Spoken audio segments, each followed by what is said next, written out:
Pronto, hello. No, Mr. Robbins is not here. This is Umberto Eco. My enemy has always been the tyranny of the dull mind.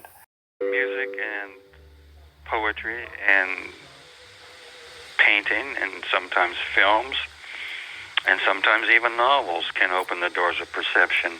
But there is a qualitative and quantitative difference between what you perceive under the impetus of art and what you perceive under the impetus of a psychedelic.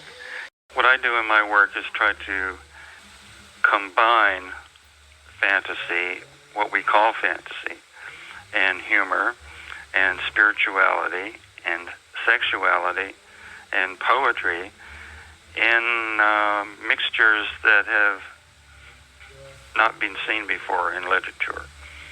But humor is extremely important to everything. I have come to firmly believe that there is no wisdom without humor. Humor is both a form of wisdom and a means of survival. Certainty is largely a myth. There's very little certainty in life, and there's very little security in life. And instead of worrying about that all the time, instead of letting that make you depressed or anxious, you can learn to live with it in a very harmonious way so that it becomes a kind of dance.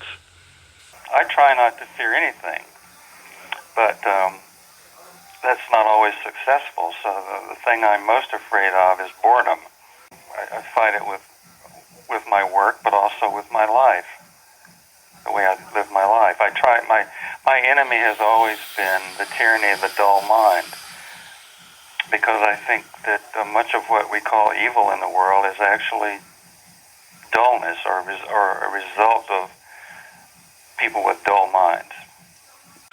The most ideal way to live your life, if you want to be happy and not be depressed and not be anxious, is not to take yourself too seriously.